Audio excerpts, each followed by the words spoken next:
All right, Dr. Mark Dance. That's going to be the only time I use that term in this podcast. We like to refer to each other as evil twins. We look something alike, and we are about the same age. I am slightly more mature, but Dr. Dance, welcome to the DF Pastors Podcast. Hey, thanks for inviting me. I'm glad to be here. So it's a good day. We both live in the Dallas area. It's not too blistering hot, but we're glad to get to sit down and have a conversation that we hope will encourage and equip pastors. And Mark, just tell us a little bit. You're about a little over a year into a new position called Director of Pastoral Wellness at Guidestone. So we are a non-denominational ministry here at DF Pastor. So tell us a little bit about what you do at Guidestone. Maybe tell us a little bit about what Guidestone is. Some people may not know that if they're outside of the Baptist world that you and I have come up through. But plug whatever you want to plug here about where you work and about the kind of work you're doing at Guidestone. Thanks. I don't want to overestimate anybody's interest in me or my work, so we'll make this quick. Yeah, pastoral wellness is what I do. It's new to Guidestone. It's not new to me since I've been doing this for almost 9 years, but it really is. At the end of the day, Guidestone helps people, ministers in particular, to start and finish well. And for over 100 years, I've been kind of advocating for pastors and ministers in the areas of retirement and insurance and investments. And so wellness is kind of the holistic strategy to bring along all things that contribute to a pastor starting well and staying well and finishing well. So it's great. It's a good fit here. Plus, back in Texas after 30 years and get to hang out, living close to you and Judy. And it's good. It's good to be back. Well, we're glad to have you, and that may be important. Full disclosure, right? Is that our friendship stretches back some 42, 43 years, but you and my wife were actually in the nursery together in our home church over in East Texas in Tyler. So there's Yeah. deep connection, and as you pointed out not too long ago. Interesting reality that you and I have actually become better friends since high school and college, which not everybody can say that, right? That's true. Yeah, no, our friendships hadn't grown with everybody. It takes intentionality, and yeah, we as high school into college and into seminary, we've shared a lot of life, and then pastored at the same time, planted churches, and now helping serve pastors. It's like we're following each other around, and even worked at the same bank at seminary. So, um, I mean, it's just inevitable we'd end up on the same podcast because we've had so many conversations that are unrecorded, thankfully. Now we're going to Yes. get one on record. Yeah, we're both very grateful for those conversations. They were life giving and life saving in many ways. Certainly ministry saving Yes. in some significant ways. But tell Yeah. me, you and I, helped each other to pastor churches for 25 plus years. Kind of called on each other. That really was a bonding experience, I think, for both of us to be able to call and say, "Hey, I know where you're at. I know what you're going through." We kind of became life preservers to each other, and that's really one of the takeaways from the book. And we'll get to that in a minute. Is you just got to have people that become life preservers to you in this thing called pastoring. But uh, tell me a little bit about just where the whole idea, not just for the book, but for working in the area of pastoral wellness. Tell us a little bit of your story about how you ended up in this part of ministry at this season of your life. Well, I was coming off of 27 years of pastoring and also 8 years of being a Lifeway trustee. And as I was leaving, as I was rolling off that assignment, the president and CEO of Lifeway, Tom Rayner, asked me to consider starting Lifeway Pastors and basically pastoring pastors. And this is around my 50th birthday. And I thought, that was so compelling to me. I'd never had that as a life ambition or ministry goal, but to switch from, and I've seen this light go on in your eyes as well, switch from being so-called hero to hero maker was just a good fit. And helping other pastors succeed, not just with their ministry, but with life. As I prayed through that and fasted, it just became really clear that that was the lane that God wanted me in, and I didn't realize that would be the lane I would stay in all of this time. Hmm. But it has been so fulfilling. I can't imagine doing anything else. Hmm. So um, we want to talk a little bit about your first book. You're not new to writing. You've written a number of blogs and articles and other things like this. But your first actual book is called Start to Finish. The subtitle: The Pastor's Guide to Leading a Resilient Life and Ministry. So congratulations on writing a book, first of all, and I know in some ways you've talked to me about this being kind of a life message or your life message. But more formally, Mark, start to finish, now that this book's been out for a few weeks, in a formal kind of way, how long does it take to write a book? And I'm going to just be completely honest. It depends on who you are. Some women can write quickly, and I'm not one of those. Whether it's a blog post or a collaboration, the other books I've written, anywhere from 1 to 3 chapters in, it just takes me a while. But this book, this took me at least 2 years to write, and then the editing process and so forth, you add another year. And then I sat on it for a couple of years, waiting for that right time, that right publisher. And the reason it took so long for me is because this is, as you said, this is my core message. If I was to only write one book, this is it. This is the thing that my passion is built. So everything that comes after that, if anything, will support the message of this start to finish book. Okay, so yeah, it's definitely a labor of love, right? In every significant way. Um, what compelled you to write a book on this topic? And give us the elevator summary of the book, and then we'll dive into some of the details. Yeah, it was kind of born into I was spending a week in the Arkansas mountains, just me and the Lord doing some juice fasting and just praying. And I don't know how to explain it any other way, but the Great Commandment came alive to me in the middle of that week. I had read it, I had preached it. We all have. We all know what it means. But the words greatest and most important, or first and greatest, whatever your translation is, megos protas, everything got clear at that point. For 20 years, I've been pastoring churches that grew in terms of how we normally measure growth. And I aspired to be a Great Commission pastor and lead Great Commission churches. And that's what I heard was the main thing, keep the main thing the main thing. But then Jesus said, this is the main thing. It's not only the most important, but greatest, megos and protos. And so I just pulled over and parked, and I recalibrated my life and ministry around the Great Commandment. And by the way, every Great Commandment pastor is going to be a Great Commission pastor. But not every Great Commission pastor is a Great Commandment pastor. Hmm. And so this became a life message for me. And then I wrote some about it. And then when someone asked me to write about my life message, that was it. It was an easy call. And so the first half of the book's about the first commandment. The second half of the book's about the second commandment. And so it's a Great Commandment book based on a time of fasting and prayer alone with God. So, Margaret, you and I have talked about this over the years. How do you think you and I, and maybe other pastors listening to this conversation, how do you think we get over fixated on the Great Commission and under focused on the Great Commandment? How do you think that happened for you, for me?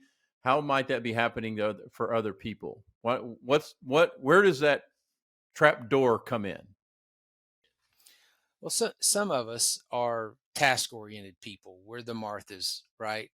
And those listening who love to do things and check boxes gravitate towards the Great Commission because it has a checklist. Yeah. You teach, you baptize, you make disciples, and it's an action. It's what you do. It's what we do. The Great Commandment is on the other side, a very relational. It's starts with the why and the who. It's about loving God. It's about loving your neighbor, those nearest to you, and so it's softer. It's not as intuitive for action biased people, and we want to do stuff and then prove our love. We don't want to talk about it, Right. and yet this is where most pastors get sideways with their church, their family, and some get disqualified, not over Great Commission issues or doctrinal issues. They're usually over Great Commandment relationship issues. Yeah, and that's really one of the wild things of what many people have experienced in ministry. Our founder, Dr. Jim Denison, has talked with me about this several times. That when he was pastoring churches in Texas and Georgia for 25 years, that no one that he was accountable to in any of those churches ever asked him about his prayer life. They never asked him about the health of his marriage. They never asked him really very much about his own physical health unless he was having to miss a Sunday. But there were always conversations about, well, is the church growing, and are we baptizing more people? Are we doing more for missions? Are we raising, new buildings, those kinds of things? And so the conversations just, even for those that we work with closely in churches, it just seems to automatically just go to the conversation about the Great Commission, and it's almost like the Great Commandment part is just assumed. Is that a fair way of looking at it? That when you're called to a church, when you're working at a church, everybody just assumes that part is healthy and strong, and nobody asks questions about that, and you don't get a raise for having a better prayer life next year. Is that kind of the way it's working? I think that's definitely a part of it. Is it's assumed that if you're a pastor or minister, then you're walking with God. Your marriage is healthy. Your kids are all going to go in the ministry, and various other uh, assumptions about us that aren't true. And so that's part of it. Part of it is those are awkward questions. I mean, you think about the fact if we were to drill down, if we get every pastor search committee to drill down on what the real biblical job description is, you see that it really has more to do with relationships than it has to do with your checklist. It talks about, our spouse and kids are in our job description. Yeah. It's very unique. It's the only profession I know of that you have to succeed both at work and at home. And so, but it's not just in our job description. The two passages that I focus on the most when I'm speaking somewhere, writing, are Acts 20 and in 1 Timothy 4, because twice Paul tells Timothy, his son in the faith, and also to other pastors. There's other pastors there in Acts 20 when they're speaking face to face, and then the pastoral epistles are written for all of us, of course. But he says, pay attention. And this is what God did to me at that Ozark Mountain retreat. He was what I called in the book a face mask moment. When a football coach wants your undivided attention, at least it's illegal now, but when but back in the day, they wanted your undivided. They grab your face mask and they had your undivided attention. So, but in Acts 20, he says, pay attention, pay close attention to your life and your flock. In some translations say guard. So take care of your flock. That's good, but take care of yourself first. And then in the first follow-up letter, because that was the last time they'd see each other face to face, which is 1 Timothy, in chapter 4:16, he says again, pay attention to your life. Right. But there it says, and your teaching or doctrine. And so again, those are the two things we learn in seminary: how to pay attention to our flock, how to pay attention to our doctrine. But who's teaching us how to pay attention to our life? Which both times he says, let's start with your life.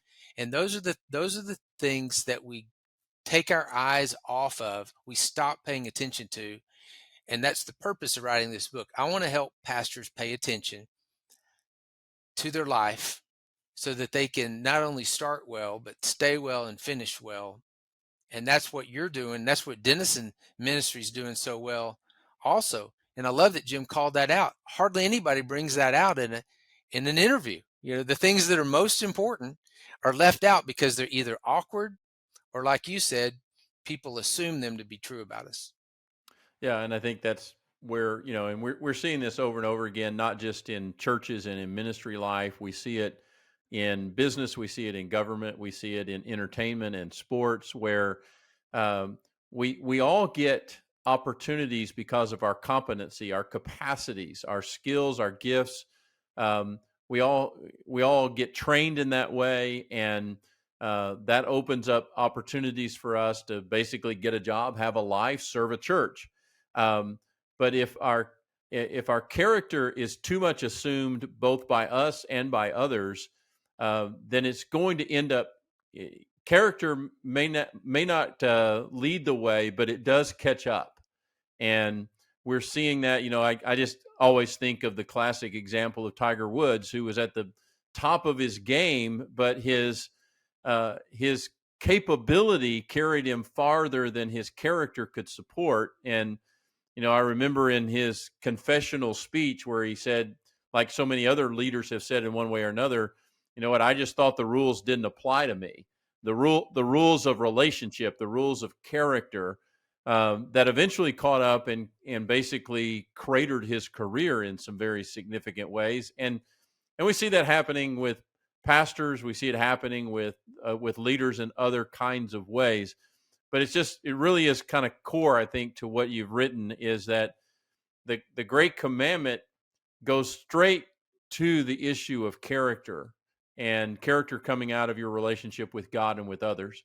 And then it feeds and really drives everything that we do relative to the Great Commission. And so I don't think I ever heard that said with the kind of clarity that you put in the book, and that I've heard you speak in other settings about, that there's a reason why the Great Commandment has to come ahead of the Great Commission. And if you get those backward, it's going to end up coming around to haunt you in some way. So that's a great overview. Want to get into some of the specifics within the book. One of the things that the book encouraged me about, there's some great research from Lifeway and a few other places, but particularly Lifeway Research, which is one of the best church research arms in the country and in the world. Am I sharing an opinion that you would agree with in that way? Yeah, 100%. Their research methods are very stringent, and so you can trust Lifeway Research. Okay. So one of the early on research studies that you reference has to do with pastors quitting. So are pastors quitting at huge numbers? And we have, especially in the last 3 years, in the very, very difficult reality of COVID, that was, and you and I have talked about this before, COVID was hard for everybody, but it seems like it was particularly hard for pastors. And we've had some conversations around that. But you point out some research that may be surprising to many pastors and church leaders, that church pastors are not quitting in droves. Can you kind of give the clarity around that? Sure. Yeah. Shortly after I started working at Lifeway, we Lifeway North American Mission Board, and really as a layman, an occupational MD, David Dawkins, is he was curious about these stats. He heard his pastor use the stats that we've all heard, and many of us used, that 1,500 pastors a month are leaving the ministry.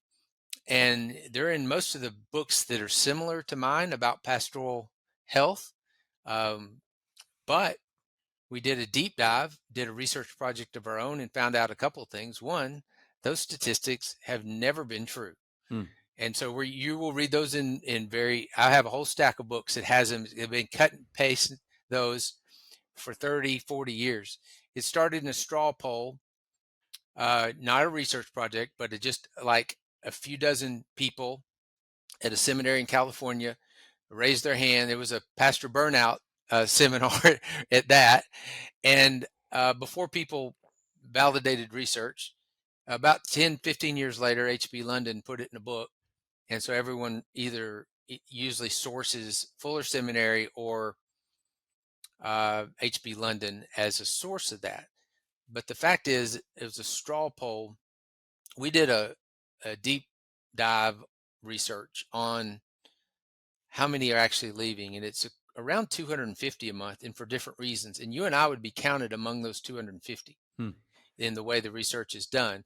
Leaving the local church, we didn't leave the ministry. We haven't bailed on God. Right. We've gone even closer to the front lines in many ways.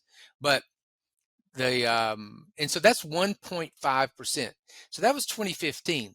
The Lifeway came back with another robust study after COVID last year that found that the rate of attrition was exactly the same as before COVID, which means all of these pundits who've been saying things like there's going to be a mass exodus from the ministry and the great resignation, that all these pastors, since they're discouraged and exhausted, which they are, it was hard. It was disproportionately hard for them as well as school teachers and a ton of other people. Right. But there's no record in church history of pastors bailing every time something gets hard. And I just wanted the hearers to hear the fact that if you said yes to God's call, you're part of a resilient clan. And there's always been peers that have left the ministry, and always will be. But there's not a great resignation underfoot right now. And the pandemic didn't push pastors out. Yeah, which is great news, encouraging news in many ways. And it really kind of came to a clarity point for me around the idea that there's a big difference between thinking about quitting, wanting to quit in some ways, as many pastors historically have had that feeling almost every Monday morning after a bad sermon or a bad Sunday. Um, there's a very big difference between thinking about it, considering it, maybe even wanting it at a certain moment, and actually making that decision. And I think that's where some of the clarity needs to come into the conversation, right? Well, yeah, and it was a recent poll. That was last year. Barna came out with 38% seriously considered leaving the ministry. New York Times picked up on that, created, and then USA, Washington Post, Fox News called me and interviewed me about it. It's like all of a sudden everybody's panicking. You mean almost 4 out of 10 are seriously considering leaving the ministry, and then, but then the same exact amount of people outside of the ministry were polled, and 38% or 37%, statistically the same, of non-ministers are seriously considering leaving their jobs as well. And anybody who's been in ministry more than 15, 20 minutes has thought about leaving the ministry. Good grief. I think 60% are lying. That's the real stat. Yeah. Come on. Just because I agree with you, just because they're thinking about it doesn't mean that they're going to do it. It just means that, hey, this has been really hard. It's been really discouraging. Our people, uh, not all of them came back. Fourth of them never showed up. That's Yeah. discouraging. Yep. And then you've got all the other transitions and all the stress that's been well covered. And so, yeah, they need rest, they need a recovery, and they need to reboot. But we don't need to buy into the lie that just because people are thinking about it means that they're all going to bail on their post. Well, and like you said, it's been certainly noted that the whole world is trying to adjust to what has become a life changing, hopefully once in a lifetime reality. Um, that we shut the whole global economy down for a virus that we had no idea what it was or how long it was going to take. And as you said, I serve on a hospital board. If you want to think about how many people in the medical community have thought about leaving their profession as a nurse or a doctor or a technician or administrator, um, I think sometime over the last 3 years, that number might have been somewhere around 95%. And the same with education in particular and first responders.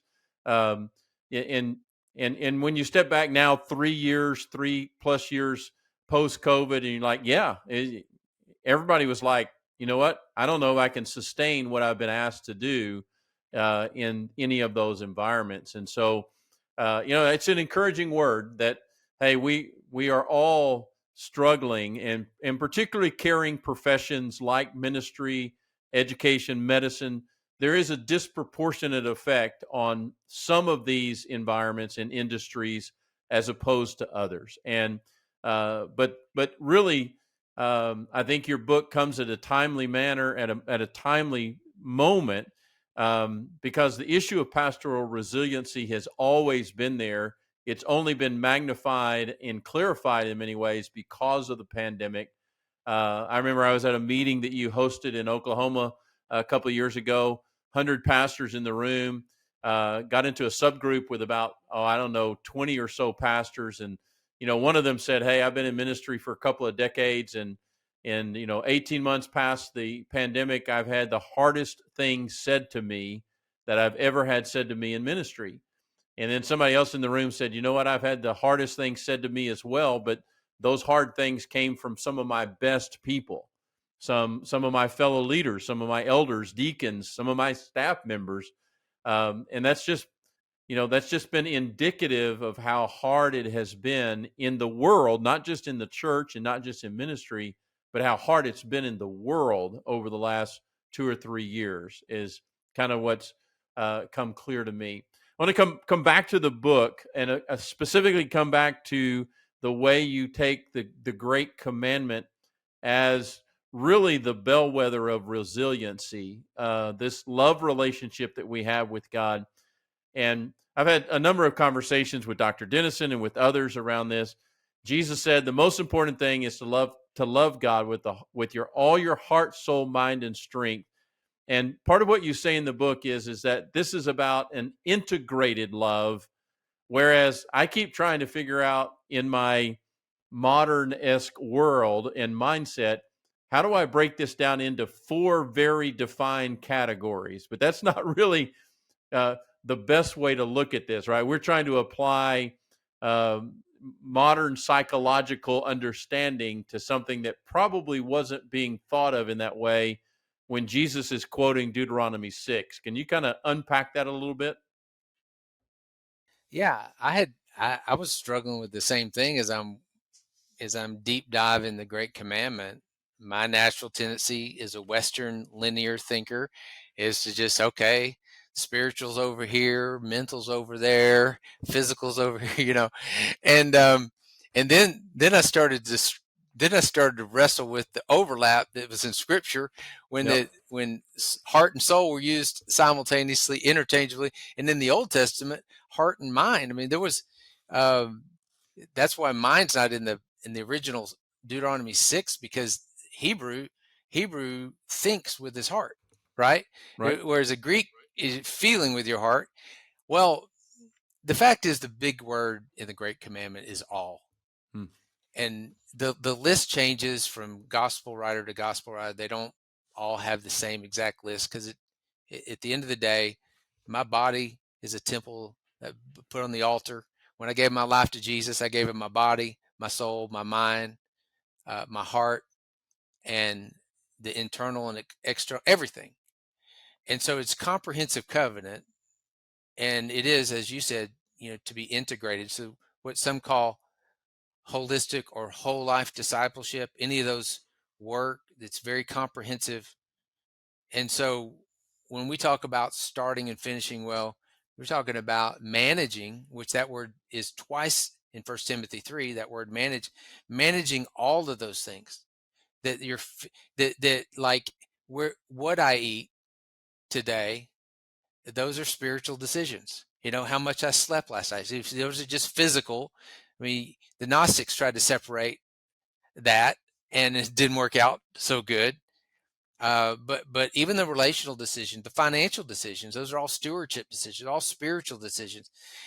And so these aren't secrets and shortcuts in the book. This is old school, comprehensive covenant where I'm surrendering each day. I only get saved once, but each day I'm in the process of sanctifying and asking, am I completely surrendered my whole soul, my mind, what I think, what I read, what I watch? Those aren't separate from my spiritual well-being. And so I try to deal with those things in the first half of the book.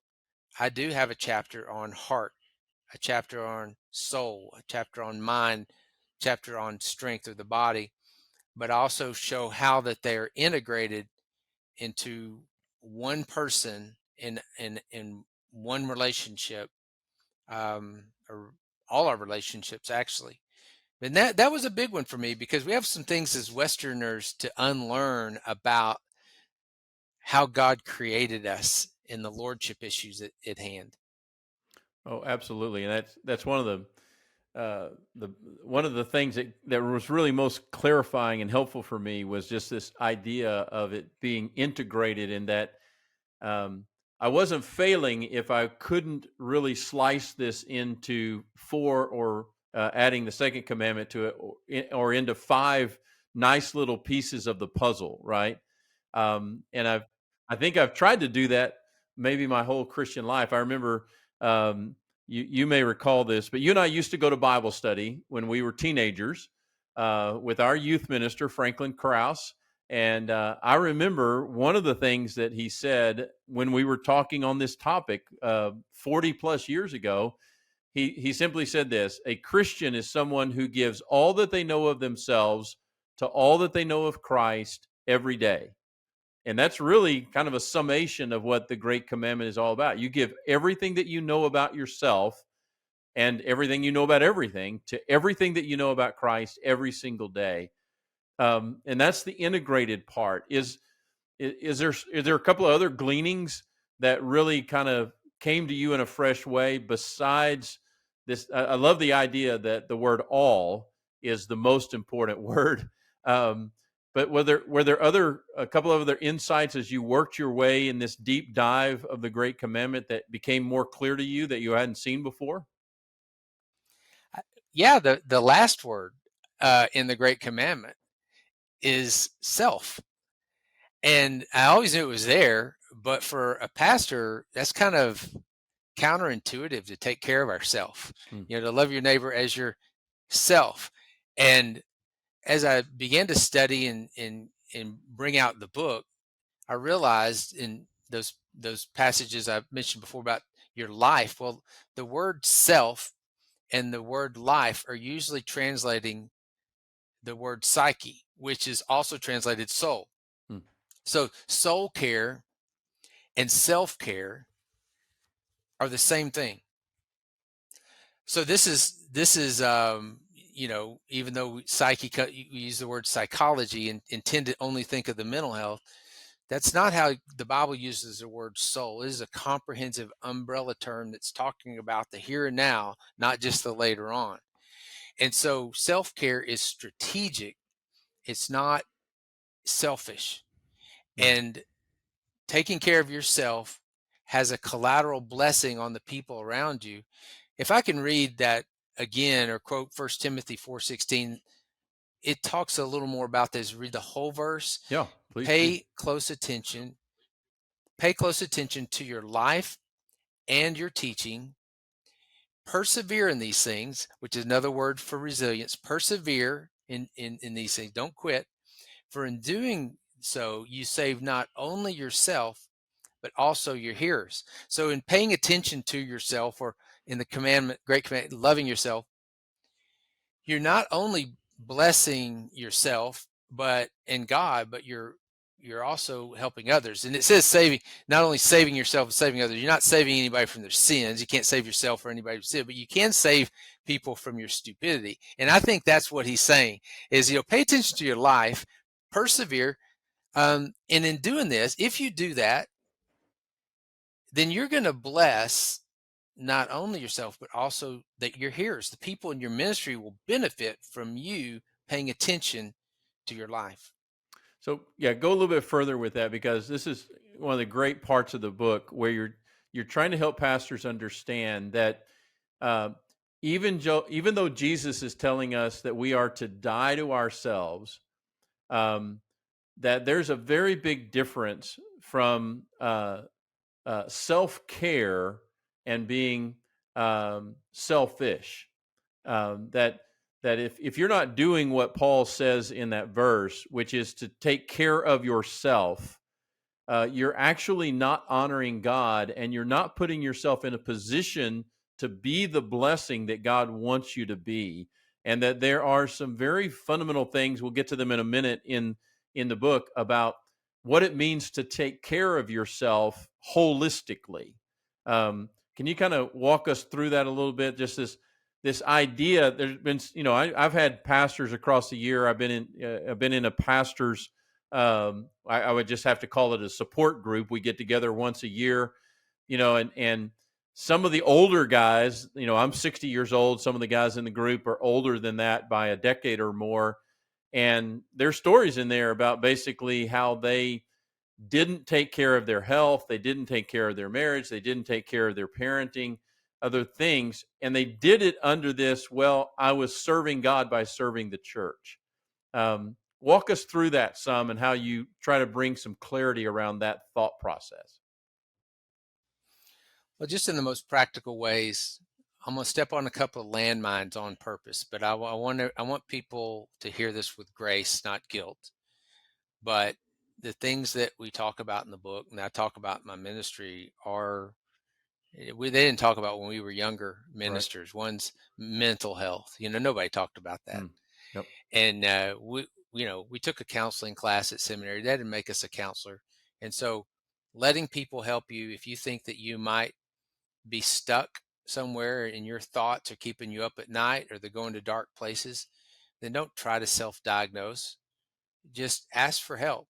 If financially you don't have much training in finances, most pastors struggle with financial literacy and financial advocacy. And so no one's expecting you to be the most competent person in the room, but they are expecting you to be the most responsible. If you're the pastor, you're the most responsible person in that church, and you're the most responsible person in your home. But that doesn't mean that you're the most competent. It just means you're the most responsible. So the point is, let people help you, just like you let your doctor help you. Let mental health professionals help you. If you're a relational problem with your spouse, let somebody help you with that, or with your kids. And then just having somebody, like you've been to me, Mark, having somebody that is not going to be impressed or intimidated by you to ask you about you, and not just about your ministry. Because a lot of the burnout's preventable just by obeying the obvious passages of scripture, like Sabbath. Pastors play hooky all the time, and Sabbath just means stop. It's not a question; it's a command. It's a blessing. It's a gift. And pastors that don't stop, they never take the cape off. That's not pastoring with faith. That's actually enabling people instead of equipping people. You need to be giving ministry away and discipling them by not returning their call for at least a day. And those who have multiple, some are bivocational, multiple vocation, or whatever, or wagging their heads going, you don't know, what all I've got to do. Well, if you're bivocational pastor and you're still pastoring that church like you're full time, you're mismanaging your time. So you have to stop, not because you don't have time. That's not a good enough excuse. God's told you to stop every week, because you're part of the human race. You need to sleep at night, and you're not wired to sleep 4 or 5 hours. we're all wired the same. We all have the same basic DNA. How we take care of ourselves physically, financially, we are sometimes getting in over our heads by either living above our means or by not saving some. And this is why I work at Guidestone. I want to help pastors have financial security so that they not just to retirement, but through retirement. So that next season of ministry, you'll have choices and you won't be borrowing money from your kids. These are things that choices that we make as pastors, both on stage and off stage, that flesh out these principles, which are all, I would say, under self-care or pastoral wellness, that are not selfish, but they're strategic, and they set others up for success as well as you. Yeah, such a good word, and I love that statement. You need to be the most responsible person in the room, because that's really what the old word we used to call the preacher, the parson, the local parson. I was doing a podcast with another person last week, and we were talking about this, and that the the idea of the parson, the local pastor, was that he was a disinterested person. That is, he was disinterested enough in his own agenda that he was putting the common good of the community or the congregation ahead of himself individually. And that doesn't, again, mean that you neglect yourself, but that you take care of yourself in responsible ways so that you can then help to take care of the larger community, and that you're modeling for them how that responsibility over your whole life. And I love the way that you've said this for years.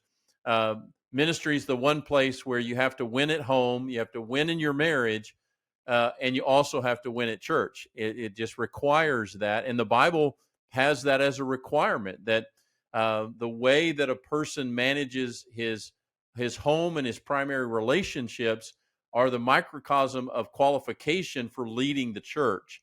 And so that means being healthy and healthy in a holistic way. Wanted to come back for a moment before we move to the second commandment of loving your neighbor as yourself. A couple of things you point out in the chapter about loving God with all your mind.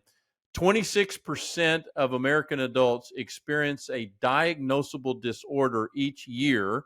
And then, coming from your home base there at Guidestone, there's been a 40% increase in mental health claims since COVID-19 in the insurance area of Guidestone. And then this very important statement: depression is a complicated and sometimes dangerous thing, but it is a treatable condition and not a terminal one. Mark, you talk in your book a little bit about your own story. Can you kind of take us through that for a moment? Because we're going to talk in a moment about pastoral isolation and about pastoral discouragement and depression. Tell us a little bit about your own journey in that area.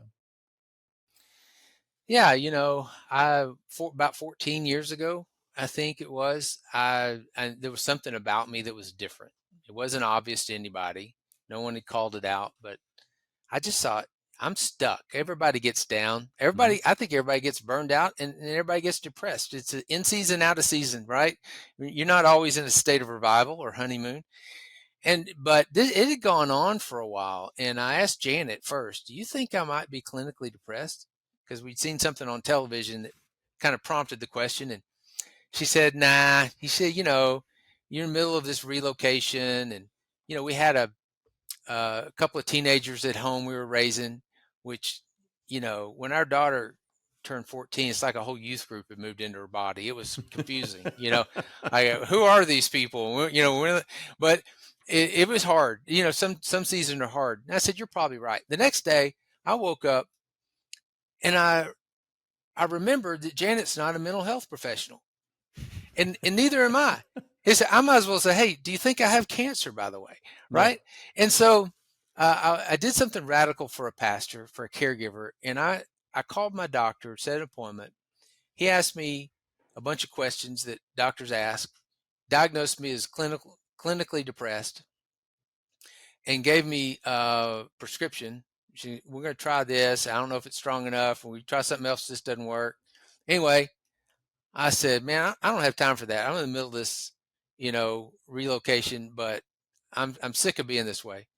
So a week later, a totally different person, a new church member, set an appointment, came by my office. She is a licensed therapist. So I've talked to my medical doctor. Now I'm talking to a therapist who comes and asks 2 questions. The first question is, do you know that you're clinically depressed? Wow. And she never even met my doctor. She diagnosed me from the pew somehow. And I said, yes, ma'am, I do. And she said, oh, good.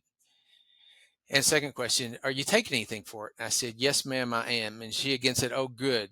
I said, well, I don't know if it works. I just picked it up Wednesday. But I said, would you mind meeting with my doctor? Can I introduce you guys? And I brought a couple other leaders together because I thought, I need a dance team, excuse the pun, make sure I get and stay healthy. And so God surrounded me with people because I was willing to be helped. God started sending a Calvary to help me get healthy mentally. And listen, there's all kinds of depression out there. This is clinical depression. For me, was temporary and treatable. I had a staff member who had chronic depression, been dealing with his whole life, still deals with it today. I was on that medication for less than a year, and but mine was early detection. There was another staff member who was bipolar, and she suffered on a level that me and the other guy never experienced, and she ended up taking her life. Both of those staff members were 10 years younger and looked great on the outside. But my message is, don't self-diagnose and don't hesitate to ask for help. There have never been more options. There's online therapy options right now. You can go to guidestone.org/mental health, and there's all kinds of things, including my little testimony on there. But there's so many options for ministers right now that you don't have to drive to the next county so that nobody will see you. I shared that with my church eventually, that I was diagnosed with clinical depression. And Mark, I was afraid, not that they would fire me, but that they would pity me. Because everybody with a Y chromosome, the Bible says that's their number one need is respect. And I just didn't want any pity. But instead of pity, I got applause. I had people coming down, hugging me and crying. It was the most awkward thing. But for the next several years, they were the best pastoral ministry years because I became real to them, and they rallied toward me. And the body of Christ won't always be the same. I know some churches are not healthy like that. Right. But you've got to get healthy. And 1 out of 4, like you said, 1 out of 4 is going to deal with mental health. And that 40% spike, that's significant. At Guidestone, we serve like 250,000 people, not just pastors, but also their families. So some of those are spouses and kids. But 40% increase means 2 things. 1, COVID did a number on everybody. Yes. 2, it means that younger ministers are more apt to get help than older ones. And that's encouraging. Yeah. They don't flinch or blush when you talk about mental health, physical health, marital health, financial health. They'll talk about anything. And that's awesome, Yeah. Yeah. We moved into a season of what the pastor John Claypool used to say, what our position as pastors is that of a struggler helping fellow strugglers. That's and if we can model that idea of practicing self-care and then looking at yourself in the mirror and saying, I don't think something's not right here. And I've had that same kind of season several times in my life, asking somebody like your spouse, asking an accountability partner, a good friend, hey, how are you experiencing me? And then being brave enough to go ask for additional help from qualified people that can have tools and resources and training that can really, really be helpful. And that really leads in some way and connects to the second part of the book about loving your neighbor as yourself. Jesus said this is the second and most important commandment. He, in many ways, legitimized the book of Leviticus, which is perhaps the most neglected book in the Bible. in some ways, perhaps Revelation or Leviticus, most neglected books in the Bible because they're not easy to understand. But Jesus takes us to Leviticus 19 and talk a little bit about what does it actually mean to love your neighbor as yourself. Love the way you organize the book around what does it mean to love these different neighborhoods. But give us a summary of the second commandment. Yeah, so neighbor means nearest one. And so I'm a pretty simple thinker. The nearest one to me is the next pillow. That's Janet. Yep. And then for 20 years or so, were my kids till they became squatters, were the nearest ones. And now our parents need us more than our kids do. Or, you know, we have adult kids. And so, but it starts with the family. And Leviticus 19, like you said, that's where love your neighbor originally came from. And if you look at that chapter, it talks about honoring your parent. Your parents are in there. Your family's in there as application to the second great commandment. When Jesus reminded them of this second commandment, Luke's version of this conversation with the scribe had a follow-up by the scribe who said, "Who's my neighbor?" And that's where we get the parable of the Good Samaritan. And that was a mind blower. They already knew the family was important, taking care of the family. Yep. Because they knew Deuteronomy 6, it starts in your heart, then you put it all over the place in the home, you put it on your forehead, you put it in the city gates. So they already seen that concentric circles work. They never thought about going outside the city gates to talk to a Samaritan, and to have a Samaritan be the hero of it. And so for us, it starts at the next pillow and it goes down the hall and across the street to the people we live around. So we need to know the people in our neighborhoods by their names, have conversations with them, and then all the way around the world to people who don't look like us, talk like us, vote like us. And so it's very comprehensive, but it's also very intentional in the sense that you don't start out there. Your greatest mission field is in your home, and you start there. You don't end there, but you do start there. Yeah, it's so helpful. Let's go back to let's go back to that pillow next to you. All right, you and I have talked, and there's some great information in here about pastor spouses. If you really want to know what's going on in a church, you want to know how healthy it is, talk to the pastor's wife and talk to the pastor's secretary. Right, you'll find out what really is going on in the church. But anyway, you quote a Lifeway research study, 2017. Of American pastors, their spouses. This is research from their spouses. 37% of pastor spouses do not feel they get the attention from their spouse because the church needs them so much. 35% of pastor spouses often resent the demands of ministry on their family. 44% of spouses believe the church expects the needs of their family to become secondary to the church. 1 out of every 3 feel caught in a tug of war between church and family. 55% agree that it is difficult to balance church and family. And then a 2015 Lifeway pastor research study that's encouraging that 94% of pastors' wives said that they were satisfied or extremely satisfied with their marriage. And 9 out of 10 said their husband being in ministry has positively affected their family. So I'm a little bit confused. Are pastors' wives happy or not happy?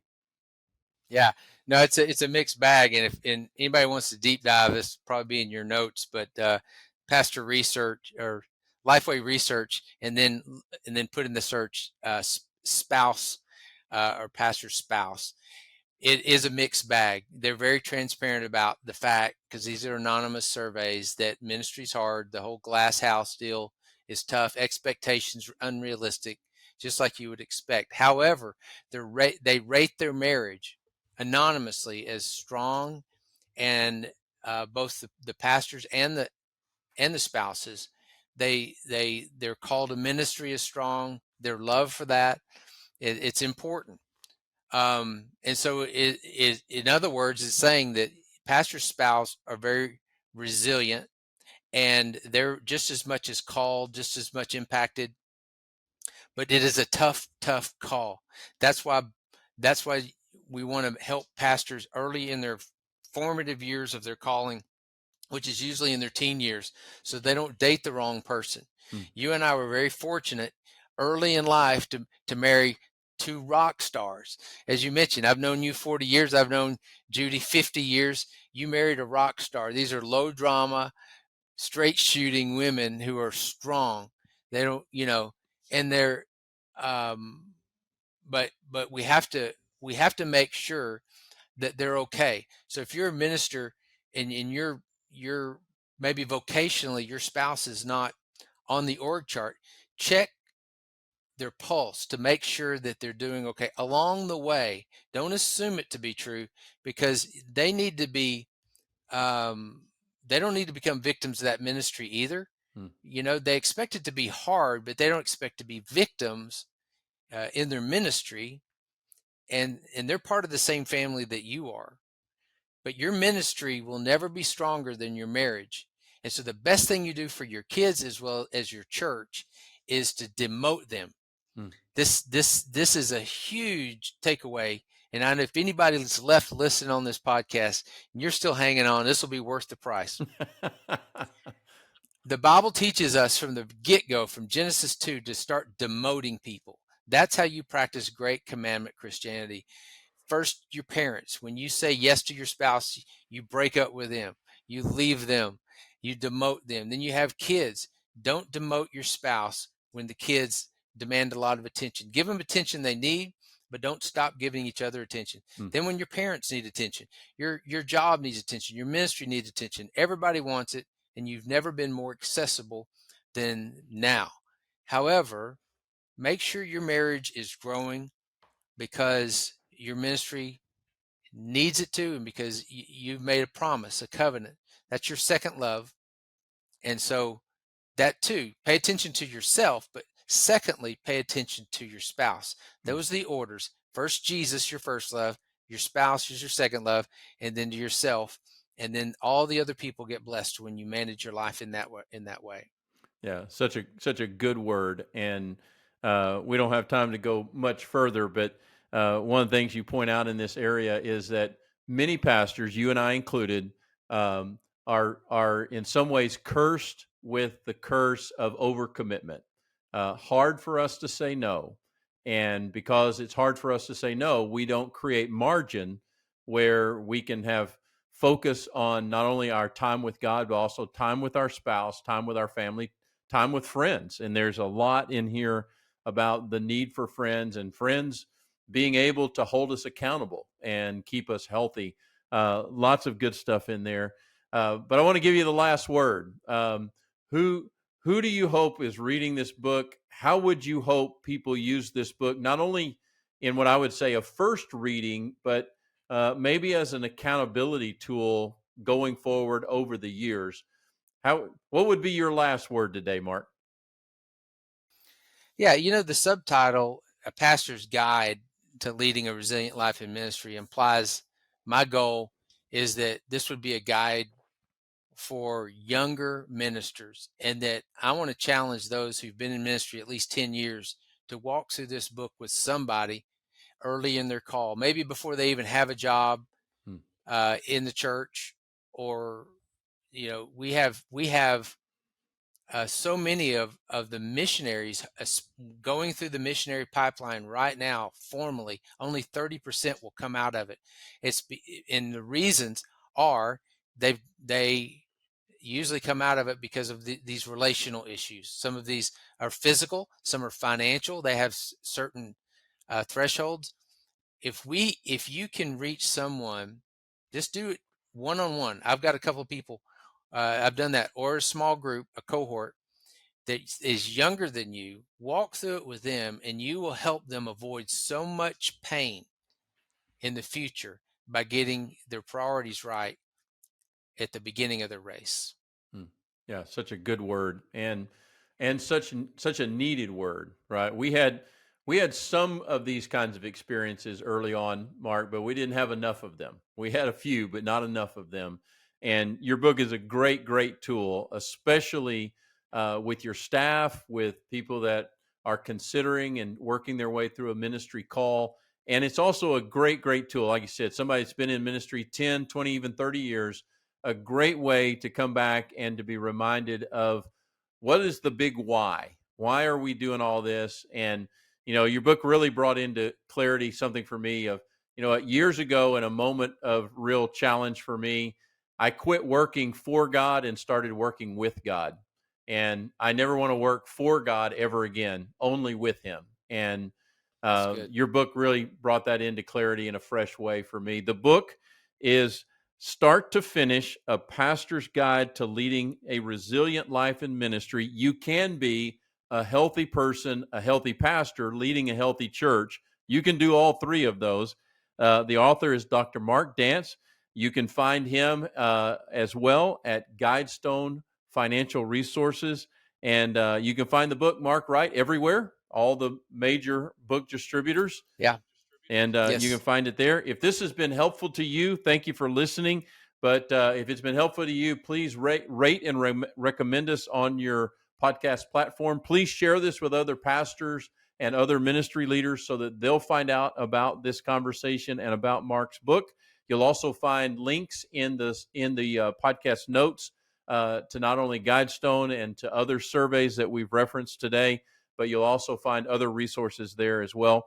Mark, thanks again for your work. Thanks again for your friendship. Thanks again for the podcast. Thank you, Mark. This has been a real joy. I appreciate you so much and your ministry. It's important. Thanks. God bless you. God bless you.